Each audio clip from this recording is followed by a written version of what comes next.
मेरे प्यारे बच्चों, जितने बच्चे क्लास 10th में हैं और 23 फरवरी को मेरे प्यारे बच्चों इंग्लिश का पेपर देने वाले हैं, उनके लिए एक वायरल पेपर लेकर आ गया हूँ। इंग्लिश का ये वायरल पेपर है, अगर इसको आप तैयार कर लेते हो तो 23 फरवरी को आप 70 में कम से कम, मेरे प्यारे बच्चों 70 में कम से कम आप 65 नंबर ला दोगे।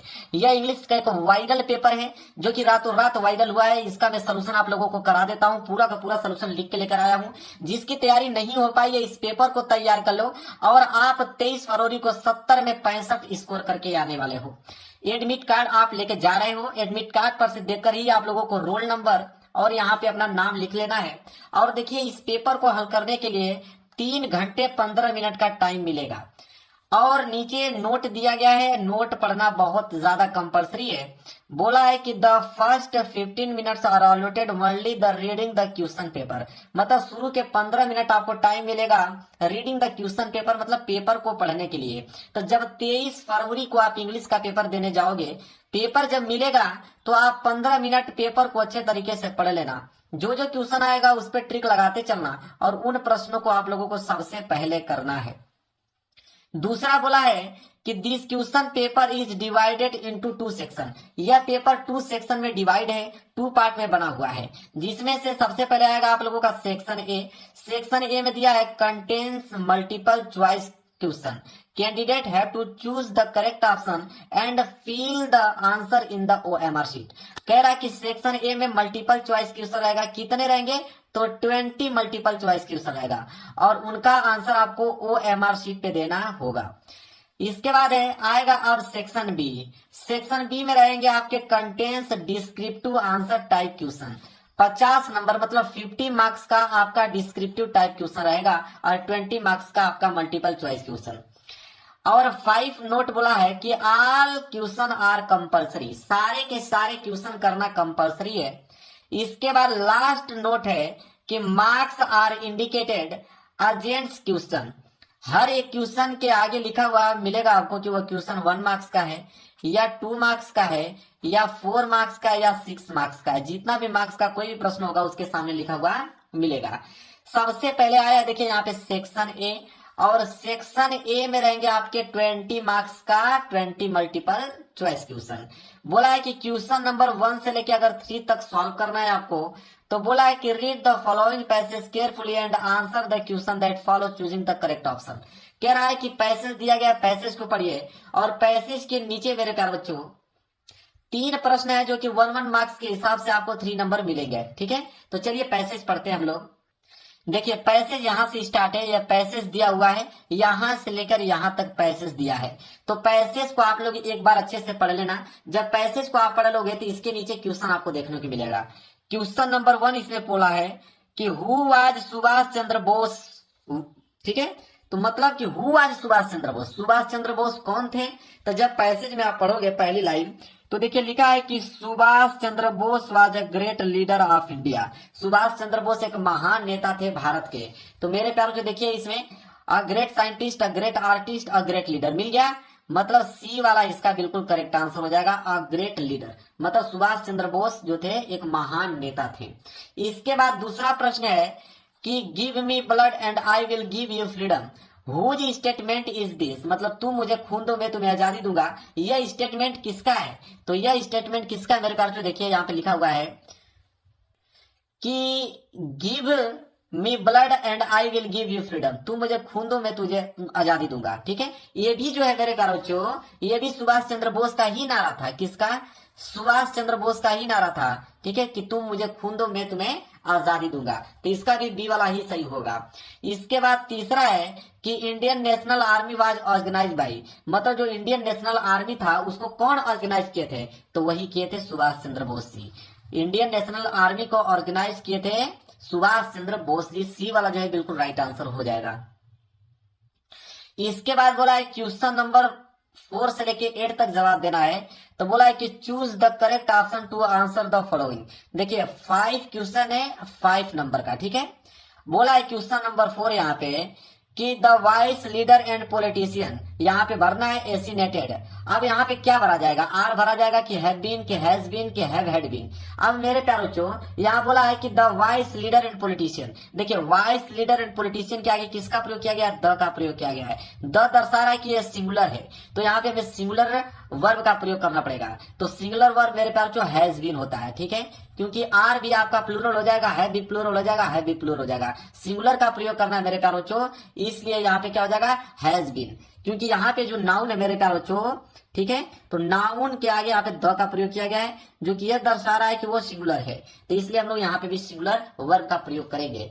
इसके बाद देखिए पांचवा प्रश्न क्या बोला है कि आई वांट टू बाई, यहाँ भरना है लैपटॉप कंप्यूटर नेक्स्ट वीक। मतलब मैं आई वांट टू बाई, मैं खरीदना चाहता हूँ लैपटॉप। लैपटॉप के मतलब इसमें क्या भरा जाएगा, अ लैपटॉप, मतलब यहाँ पे ए का प्रयोग होगा, ए लैपटॉप कंप्यूटर नेक्स्ट वीक, मतलब मैं खरीदना चाहता हूँ एक लैपटॉप अगले सप्ताह, ठीक है, क्लियर है। चलिए इसके बाद इसमें ए भरा जाएगा, तो इसलिए ए वाला जो है बिल्कुल राइट आंसर हो जाएगा। क्वेश्चन नंबर 6 है कि those flowers are very beautiful, how much do they cost. अब देखिए ब्यूटीफुल के नीचे अंडरलाइन किया गया है, बताना है कि ब्यूटीफुल है क्या, एडजेक्टिव है कि वर्ब है कि नाउन है कि एडवर्ब। देखिए जो नाउन और प्रोनाउन की विशेषता होता है उसे एडजेक्टिव कहते हैं। तो यहाँ फ्लावर क्या है, फ्लावर यहाँ पे नाउन है, तो फ्लावर यहाँ पे नाउन है और इसी का विशेषता बता रहा है कि फूल जो है बहुत सुंदर है, तो नाउन का विशेषता बता रहा है ब्यूटीफुल, इसलिए ब्यूटीफुल क्या कहलाएगा, एडजेक्टिव कहलाएगा। तो ए वाला जो है इसका बिल्कुल करेक्ट आंसर हो जाएगा। इसके बाद सातवां देखिए क्या है, कह रहा है कि do not time waste precious your, मतलब ये आपको रीअरेंज दिया हुआ है, इसे अरेंज कर कर आपको एक मीनिंगफुल सेंटेंस बनाना है कि इन चारों ऑप्शनों में से कौन सही होगा।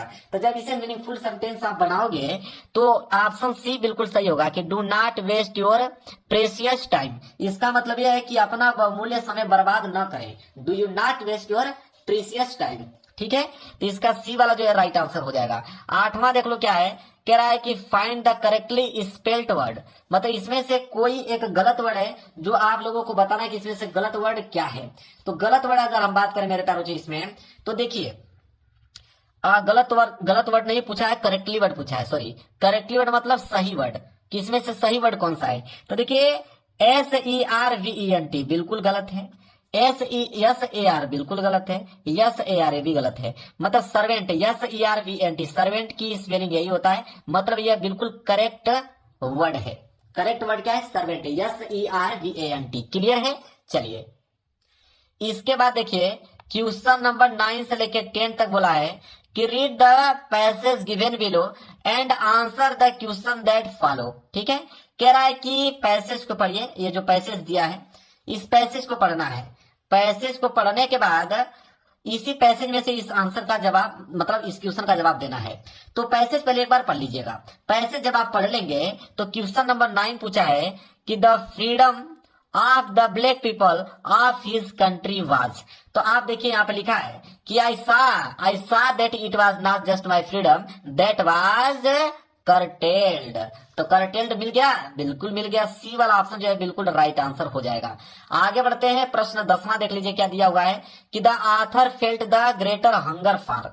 तो the author felt the greater hunger for, ठीक है, इसका क्या होगा, तो इसका सही हो जाएगा मेरे प्यारे बच्चों कि द फ्रीडम, देखिए लिखा हुआ है यहाँ पे, मैं दिखा देता हूं आप लोगों को, देखिए लिखा है यहाँ पे ना कि the greater hunger for freedom of my people, ठीक है, तो इसका राइट आंसर हो जाएगा कि the freedom of his people, B वाला जो है बिल्कुल करेक्ट इसका आंसर हो जाएगा। इसके बाद क्वेश्चन नंबर 11 से लेकर 13 तक दिया है, आप तैयार कर लो, यकीन मानिए मेरे प्यारे, क्योंकि आपके 70 में 65 नंबर कहीं नहीं गए हुए इस पेपर से। इसके बाद क्वेश्चन नंबर 11 से लेकर 13 तक है कि based on your understanding of the prose lesson choose the correct option to answer the following question. देखिए 3 क्वेश्चन है, 3 नंबर मिलेगा आपका। कह रहा है क्वेश्चन नंबर यहाँ पे 11, क्वेश्चन नंबर 11 दिया हुआ है कि Lencho wished in the morning for, मतलब लेंचो जब सुबह उठा तो क्या देखा, तो लेंचो जब सुबह उठा तो महसूस किया कि रेन हो रही थी, वर्षा हो रही थी, ठीक है। इसके बाद क्वेश्चन नंबर 12, क्वेश्चन नंबर 12 है कि the inauguration was taking place in, ठीक है, the inauguration was taking place in, तो इसका हो जाएगा कि the lovely sand stone amphitheatre, C वाला जो है बिल्कुल करेक्ट आंसर इसका हो जाएगा। इसके बाद क्वेश्चन नंबर 13 है कि सी नेम्ड हर डायरी किट्टी एज। तो मतलब सी नेम्ड हर डायरी किट्टी एज। तो मेरे प्यारे बच्चों कि हर डायरी वाज हर फ्रेंड। ठीक है, हर डायरी मतलब हर एक डायरी मतलब उसकी क्या थी, फ्रेंड थी, दोस्त थी। ठीक है, उसके अलावा उसका कोई दोस्त नहीं था, इसलिए डायरी को ही उसने अपना मित्र बना लिया। इसके बाद क्वेश्चन नंबर 14 से लेके 15 तक जवाब देना है। तो बोला है कि read the following straight and answer the question that follow. मतलब 2 नंबर मिलेगा। स्ट्रेट दिया हुआ मेरे प्यारे बच्चों कि ये स्ट्रेट को पढ़िए कि has given my heart a change of mood and save some part. इधर भी दिया, दिखाता हूं आप लोगों को। एक लाइन इधर है कि of a day I had read. अब इस स्टेट को पढ़ने के बाद इसके नीचे क्वेश्चन नंबर 14 और क्वेश्चन नंबर 15 दिया है। ठीक है, क्वेश्चन नंबर 14 बोला है कि the crow has change the mood off the poet by. ठीक है, तो मेरे प्यार बच्चों इसका हो जाएगा आपका कि seeing the snow from the tree. C वाला ऑप्शन जो होगा बिल्कुल इसका करेक्ट आंसर हो जाएगा। बोला है कि the poet is trying to suggest that. तो इसका हो जाएगा आपका कि small things bring big change in life. ये वाला जो इसका करेक्ट आंसर हो जाएगा। आगे बढ़ते हैं, क्वेश्चन नंबर 16 से लेकर 20 तक दिया है कि based on your understanding of the lesson in the book footprint without feet choose the correct option to answer the following question. अब देखिए 5 क्वेश्चन है, आपको 5 नंबर मिलेगा 1 मार्क्स के हिसाब से।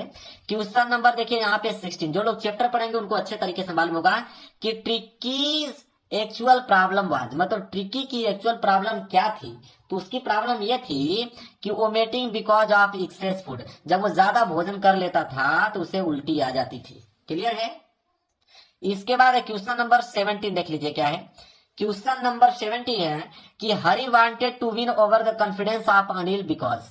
ठीक है, तो मेरे प्यारों से इसका राइट आंसर हो जाएगा आपका कि he was planning to cheat the young man. मतलब कि जब वो यंग मैन को चीट करता था तो वह प्लानिंग करता था आगे से ही, इसलिए इसका डी वाला जो है बिल्कुल राइट आंसर हो जाएगा। क्वेश्चन नंबर 18 देख लीजिए क्या है। क्वेश्चन नंबर 18 है कि Ausable was not at all what a secret agent should look like means. ठीक है, तो इसका हो जाएगा आपका कि he was fat and ordinary looking. ठीक है, डी वाला जो है इसका राइट आंसर हो जाएगा। क्वेश्चन नंबर 19 है कि what did एब्राइट star collecting in childhood. मतलब कि जो एब्राइट था वो क्या कलेक्ट करता था चाइल्डहुड मतलब बचपन में। तो वो बचपन में मेरे पास जो butterflies, coins, stamps, all of these, ये सब वो क्या करता था मेरे प्यारे बच्चों, कलेक्ट करता था। इसके बाद क्वेश्चन नंबर 20 कि ग्रिफिन वाज तो ग्रिफिन क्या था, ग्रिफिन एक साइंटिस्ट था। तो सी वाला जो है इसका राइट आंसर हो जाएगा कि ग्रिफिन वाज अ साइंटिस्ट। अब यहां से स्टार्ट हो रहा है आप लोगों का सेक्शन बी, और सेक्शन बी रहेगा आपका 50 मार्क्स का। ठीक है, तो यहां मैंने 20 मल्टीपल चॉइस क्वेश्चन बता दिया और 20 ऑफ 20 आपका बिल्कुल सही होना चाहिए। ठीक है, एक भी नंबर आप लोगों को छोड़ना नहीं है। देखिए क्वेश्चन नंबर 21 से स्टार्ट हुआ है आपका कि read the passage carefully and answer the question given below. कह रहा है कि पैसेज दे दिया आपको। ठीक है, अनसीन पैसेज दे दिया है। कह रहा है कि इस पैसेज को आप पढ़िए। पैसेज यहां से स्टार्ट है और पैसेज जब आप पढ़िएगा कि a rich man had kept a dog to guard his house at night. ठीक है, जब यहां से लेकर कहां तक पढ़िएगा कि एंड देन गॉट अप, यहां तक जाके समाप्त हुआ है। जब इसको पढ़ लीजिएगा तो इसके नीचे आपको क्वेश्चन दिया गया है। Question number A, question number B, question number C और question number D. Total 7 number का क्वेश्चन है। अब इसी पैसेज में से इसका आंसर बनाना होता है। जैसे बोला यहाँ पे कि what was the duty of the dog, how did the dog and the birds become friend. ठीक है, तो यहाँ पे देखिए the duty of the dog. ठीक है, तो आप इसका आंसर यहीं से मिल जाएगा आपको। देखिए अ rich man had kept a dog. ठीक है, तो मेरे प्यार बच्चों इसका आंसर लिखोगे कैसे यह मायने रखता है कि पेपर में इसका आंसर कैसे लिखोगे। तो मैं आंसर खुद लिख के लेके आया हूं कि आप कैसे लिखोगे इसका आंसर। तो इसका आंसर देखिए क्वेश्चन नंबर 21 का ए वाला आंसर लिखोगे कि the duty of the dog was to guard the rich man's house at night every day the birds came and saw the dog and the two become friend. इतना ही answer आपको लिखना है, 2 number आप लोगों को मिल जाएगा। क्लियर है। इसके बाद है बी वाला कि what happened to the birds one day, how did the dog save her. ये भी देखिए 2 मार्क्स का है, ये भी 2 मार्क्स का था। तो देखिए कितना लिखोगे तो 2 नंबर आपको मिल जाएगा इसका आंसर। देखिए इसका आंसर हो जाएगा बी वाला का कि one day the birds fell into a tube full of water, the dog saw this and dragged the heavy stone near enough to reach the tube, he took the birds out and put her down on the ground and saved her। इतना ही point लिखोगे कि 2 नंबर आपको examiner दे देगा। सी वाला है कि why did the rich man keep the dog, ये भी आपका 2 नंबर का है, ठीक है। तो इसका आंसर आप लिखोगे यहाँ पे सी वाले का कि the rich man had kept the dog to guard his house at night. Clear. चलिए अब यहाँ पे देखिए मेरे प्यारे बच्चों, अब डी वाला क्या बोला है कि find out in the passage which is opposite of near, मतलब नियर का अपोजिट वर्ड मेरे प्यारे बच्चों क्या होगा। तो नियर का अपोजिट वर्ड मेरे प्यारे बच्चों फार होगा, ठीक है। मैं दिखा देता हूं आपको, नियर का अपोजिट वर्ड क्या होगा, फार होगा, ठीक है। 7 नंबर क्लियर हो गया अनसीन पैसेज से। इसके बाद क्वेश्चन नंबर 22 देखिए, बोला है कि answer any of the following, ठीक है। 4 नंबर मिलेगा, 2 प्रश्न दिया है, दोनों में से कोई एक ही प्रश्न का उत्तर आपको देना है। देखिए या तो ए वाला कीजिए या तो आप बी वाला कीजिए, दोनों में से कोई एक ही करना है आप लोगों को, ठीक है। अब यहाँ पे बोला है ए वाला कि write an application to the principal of your college या school requesting him to grant you full fees concession, do not write your name और रोल नंबर। कह रहा है कि एक एप्लीकेशन लिखे अपने प्रिंसिपल को, या स्कूल में पढ़ते हो या कॉलेज में पढ़ते हो, तो आपको एक प्रिंसिपल को एप्लीकेशन लिखना है पूरी फीस माफ करवाने के लिए।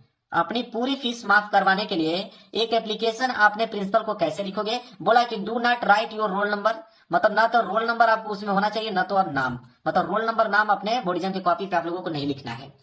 अगर ये नहीं करना चाहते हैं तो बोला है कि write a letter to your friend inviting him to attend your sister brothers marriage, मतलब कि एक लेटर लिखिए, इनवाइट कीजिए, अपने मित्र को बुलाइए। अगर आपकी बहन की या आपकी भाई की शादी है तो अपने मित्र को बुलाने के लिए कैसे आप लेटर लिखोगे, दोनों में से कोई एक ही आपको करना है। तो मैं आपको लेटर वाला बता देता हूँ, एप्लीकेशन में आपको होमवर्क दे देता हूँ, ठीक है।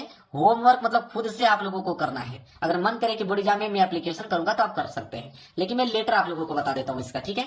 देखिए लेटर कैसे लिखोगे, अगर अपने दोस्त को बुलाना है अपने भाई या बहन की शादी में, तो सबसे पहले लिखो, देखिए 22 का बी वाला आंसर है। सबसे पहले एड्रेस लिखोगे, सबसे पहले एड्रेस लिखोगे, एड्रेस यहां तक होगा। एड्रेस के बाद मेरे प्यारे बच्चों आप डेट लिखोगे कि किस डेट को यह मेरे प्यारे बच्चों लेटर लिख रहे हो। इसके बाद डियर अग्रिम, अपने मित्र का यहाँ पे नाम लिखोगे। अपने मित्र का नाम लिखने के बाद यहाँ पे लिखोगे कि I hope this letter find you in good health and high spirits. I am writing to invite you to a very special event that is taking place in our family. My elder sister is getting married and it would mean the world to me if you could attend her wedding. The wedding ceremony is going to take place on 17th मई, मतलब 17 मई 8 PM, मतलब 8 बजे शाम को, इन संस्कृति resort Meerut, मतलब संस्कृति resort यहाँ पे रेस्टोरेंट का नाम है, मेरठ में, वहां पे प्रोग्राम किया गया है। It is going to a grand affair with lots of food, music and dancing. My sister has been looking forward to this day for a very long time and it would be amazing if you could be a part of it. As you know, my sister is very important to me and your presence would mean a lot to both her and me.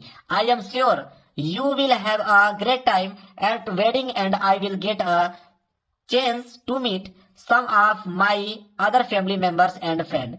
Please let me know if you are able to attend the wedding so that we can make the necessary arrangement.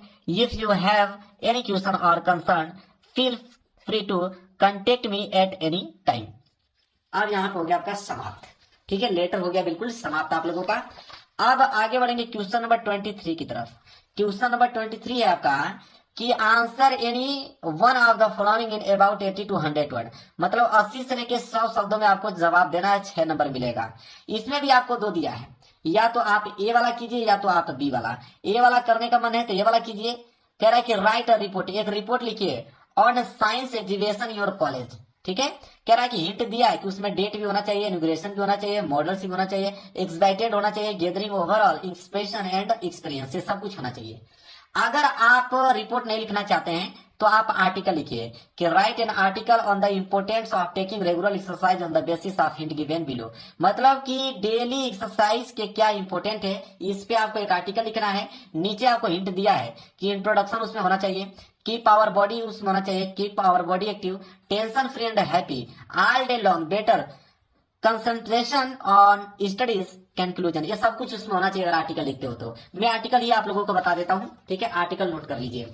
बाकी homework अगर आपका मन करता है कि report आप exam में करना चाहते हो तो रिपोर्ट होमवर्क दे देता हूं, आप लिख कर याद कर लीजिएगा। मैं आर्टिकल यहाँ पे बता देता हूँ इंपोर्टेंस ऑफ एक्सरसाइज पे। तो देखिए क्वेश्चन नंबर 23 का भी इंपोर्टेंस ऑफ एक्सरसाइज, ठीक है।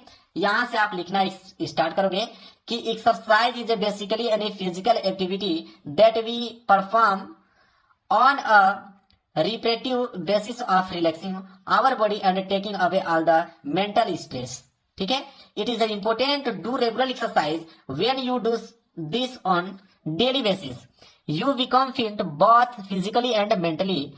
Moreover, not exercising daily can make a person susceptible to different diseases. Thus, just like eating food daily, we must also exercise daily. Exercise has a lot of benefit in today world, ठीक है।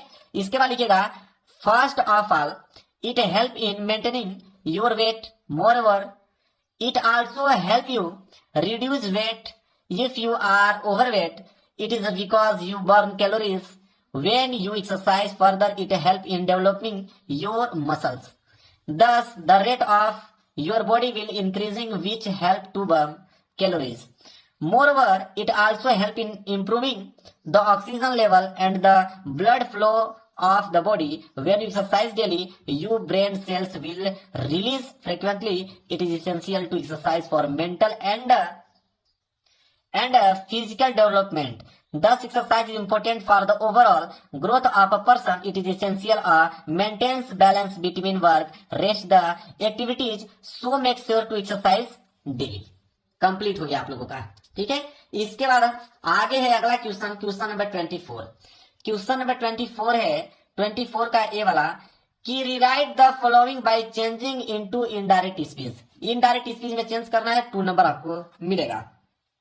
बोला है कि the father said to daughter where are you disturbing me in this way. इसे हमें indirect speech में change करना है। तो जब आप इसे इनडायरेक्ट स्पीच में चेंज करोगे तो इसका इनडायरेक्ट स्पीच में होगा कि the father asked his daughter why she was disturbing him in that way. Clear है, 2 नंबर मिल गया यहां से। बी वाला बोला है कि change the following into passive voice, passive voice में चेंज कर दिए, 2 नंबर मिलेगा आपको। कह रहा है कि I know him very well, I know him very well, इसे हमें मेरे प्यारे बच्चों पैसिव वॉइस में चेंज करना है। तो इसका करेक्ट आंसर हो जाएगा कि he is well known to me. जब इसे पैसिव वॉइस में चेंज करोगे तो होगा he is well known to me. इसके बाद देखिए सी वाला है कि पेंचुएट द फॉलोइंग, 2 नंबर का ये भी है। देखिए दिया ना कि I said to Shyam you will not fail if you work hard. इसे हमें पेंचुएट कर चिन्हों का प्रयोग कर सही आप लोगों को सही अरेंज कर लिखना है। तो देखो इसको चिन्हों का प्रयोग करके लिखोगे तो ये होगा कि आई सेड टू श्याम, फिर कामा लगाओगे, डबल इन्वर्टेड कामा के अंदर लिखोगे कि you will not fail if you work hard, full stop, double inverted comma close. Clear है, चलिए। इसके बाद है डी वाला कि translate the following into English, मतलब इंग्लिश में इसे ट्रांसलेशन करना है, 4 नंबर आपको मिलेगा। बोला है क्या इसने कि एक दिन मैं अपने मित्रों के साथ एक बाग में घूमने गया, बसंत का मौसम था और फूल खिले हुए थे। हम लोगों ने वहां बहुत सी रंग बिरंगी तितलियां देखी। वहां हम लोगों ने एक ऐसी चिड़िया देखी जो बहुत ही सुंदर थी। इसे हमें इंग्लिश में ट्रांसलेट करना है। तो इंग्लिश में ट्रांसलेट करोगे तो डी वाला ट्रांसलेशन हेडिंग डालोगे, लिखोगे कि वन डे मतलब एक दिन, I went to for a walk in a garden, मतलब एक दिन में गया वॉक इन गार्डन, मतलब इसका मतलब गार्डन में टहलने के लिए गया। विथ माई फ्रेंड मतलब अपने फ्रेंड के साथ। It was spring season and flowers were in bloom, बसंत का मौसम था और तितलियां जो है मतलब बसंत का मौसम था और फूल जो है वो खिले हुए थे। कह रहा कि वी सा हमने देखा मेनी कलरफुल बटरफ्लाइज, हमने देखा रंग बिरंगी तितलियां, देयर वहां पे, where we saw sparrow which was very beautiful, वो उड़ते हुए बहुत अच्छी दिख रही थी। क्लियर है, चलिए ट्रांसलेशन हो गया मेरे प्यारे बच्चों, और यहाँ पे आपके 4 नंबर मिल गया। इसके बाद है क्वेश्चन नंबर 25। क्वेश्चन नंबर 25 है कि answer the following in 30 to 40 word etch, मतलब 30 से 40 वर्ड में आपको जवाब देना है। 2 प्रश्न है और 3-3 नंबर के हिसाब से 6 नंबर मिलेगा आपको। अब यहाँ पे देखिए, या तो आप ए वाला कीजिए, ठीक है, या तो ए वाला या तो ए का और वाला दिया हुआ है, दोनों में से कोई एक ही करना है, ठीक है। तो मैं ऊपर ए वाला बता देता हूं कि लेंचो मतलब when did Lencho receive the letter, जब लेंचो को लेटर रिसीव हुआ तो why did he become angry, वह क्यों एंग्री हो गया, वो क्यों क्रोधित हो गया। तो देखिए इसका उत्तर लिखेंगे हम लोग यहाँ पे, क्वेश्चन नंबर 25 का है कि Lencho receive the letter on the following Sunday when we went to post office, Lencho was a single minded and his immense faith in God made him think that God would give him the 100 pieces he had asked from him. On saying that he had only received 70 pieces, he thought that the employees of the post office and stolen the rest of the money. This made Lencho angry. मतलब वो सोचा कि जो वहां के वो लोग हैं एम्प्लॉय हैं वो मेरे पैसे को रख लिए हैं, ठीक है। उसने 100 पीसेस की मांग किया था, उसे 70 पीसेस मिला तो वह नाराज हो गया, वो सोचा कि वहां के एम्प्लॉयज जो है रख लिए हैं। चलिए आगे बढ़ते हैं, अगला प्रश्न देखिए क्या है, बी वाला। बी में भी आपको दो प्रश्न है, एक है कि why does Anne want to keep a diary, अगर ये नहीं लिखना चाहते हैं तो और करके दिया कि why did the young seagull not want to fly with his parents, ठीक है। तो मैं इसका बता देता हूं कि why does Anne want to keep a diary, मतलब कि एनी जो थी वो डायरी क्यों रखना चाहती थी, तो वो इसलिए रखना चाहती थी, Anne wanted to keep a diary as she did not have friend, मतलब कि एनी डायरी इसलिए रखना चाहती थी कि उसका कोई फ्रेंड नहीं था, इसलिए वो डायरी ही उसकी क्या थी, मित्र थी। आगे है क्वेश्चन नंबर 26। क्वेश्चन नंबर 26 है कि answer any of the following in about 60 word, 60 word में आपको जवाब देना है, या तो ए वाला दीजिए या तो बी वाला, या तो ए का दीजिए या तो बी का, दोनों में से कोई एक देना है। कितने नंबर के लिए, 4 नंबर आप लोगों को मेरे प्यारे बच्चों मिलेगा। तो मैं यहाँ पे ए वाला का बता देता हूं कि what was the writer say about Coorg and it's people, ठीक है। इसका आंसर बता देता हूं, नोट कीजिए, इसका हो जाएगा 26 का कि the writer say that the people of Coorg are independent and brave, they are of Greek of Arabic descent according to a story, a part of Alexander army did not return and was settled there. The Kurg regiment is one of the most decorated in the Indian army. The author also talked explained about the dress that every wear just like the Arabics non khufia. Kurg is a proud race of martial men and women. They have two traditional hospitality. They enjoy recounting numerous tales of valor of their sons and fathers, ठीक है। यहां तक answer है, उसका note कर लीजिए। Question number 27 है कि right and main themes the poem the trees, मतलब द ट्रीज का मेन थीम्स बताइए, 3 नंबर मिलेगा। अगर नहीं करना चाहते हैं तो और करके दिया हुआ है, मैं दिखाता हूं आपको, देखिए और करके दिया है कि right 4 lines from any poem prescribed in syllabus, do not copy in the line given in the question paper. कह रहा किया तो 4 लाइन का पोएम लिखिए, तो मैं 4 लाइन का पोएम भी बता देता हूँ, 3 नंबर मिल जाएगा आपको, बिल्कुल आसान। कह रहा है यहाँ पे क्वेश्चन नंबर 27, देखिए ध्यान से, क्वेश्चन नंबर 27 है, पोएम 4 लाइन के लिखिए कि the way accrue Stoop down on me, the dust of snow from a hemlock tree। देखिए 4 लाइन का पोएम, बहुत सिंपल पोएम है, याद भी हो जाएगा आप लोगों को। आगे बढ़ते हैं क्वेश्चन नंबर 28। क्वेश्चन नंबर 28 है कि right central idea of any one of the following, मतलब सेंट्रल आइडिया आपको लिखना है, इन तीनों में से किसी एक का सेंट्रल आइडिया आप लोगों को लिखना है, ठीक है। तो या तो आप डस्ट ऑफ स्नो का लिखिए, या तो आप टाइगर इन द जू का लिखिए, या तो द बाल पोएम का लिखिए, मतलब तीनों में से किसी एक का ही सेंट्रल आइडिया आपको पेपर में लिखना है। तो मैं आपको डस्ट ऑफ स्नो का बता देता हूँ, ठीक है। डस्ट ऑफ स्नो का सेंट्रल आइडिया नोट कीजिए, central idea dust of snow लिखेंगे कि the poem dust of snow, the poet want to convey that sometimes certain moment or action which are simple have to larger significance. They can change the mood or life of a person. They were cross shake down dust of snow on the poet inspire and given him the ideas sake of his depressive thought become cheerful and do something useful। यह है इतना simple central idea, याद हो जाएगा आप लोगों को तुरंत। इसके बाद है आपका question number 29।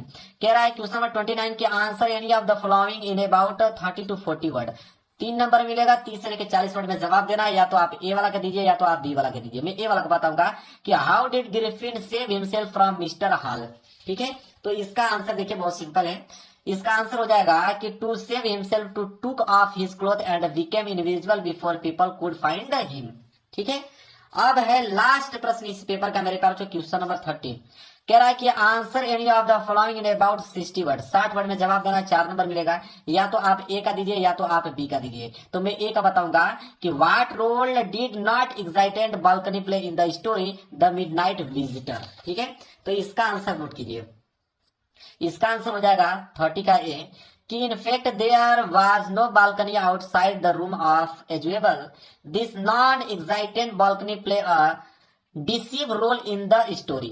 Max believes Azuable made up a story of the balcony when there is a knock at the door. Azuable said to Max that it would be the police. Max is frightened and jump into the balcony. To hide, Max jumps to his death and this brings the story to its end. Azuable was a clever secret agent. He easily got rid of a dangerous person, Max, by inventing the stories of balcony. Clear है? चलिए मेरे प्यारे बच्चों, अब यह paper जो है मेरे प्यारे बच्चों पूर्ण रूप से हो गया समाप्त। अगर आप देने जा रहे हो मेरे प्यारे बच्चों 23 फरवरी को इंग्लिश का पेपर, इस पेपर को सिर्फ तैयार कर लीजिए। इंग्लिश में 70 में 65 नंबर बिल्कुल क्लियर है। वीडियो पसंद आई तो लाइक जरूर करके जाइएगा। चैनल पर होंगे तो चैनल को जरूर सब्सक्राइब कर लेना। मिलेंगे एक प्यारे से नेक्स्ट वीडियो में, तब तक के लिए धन्यवाद।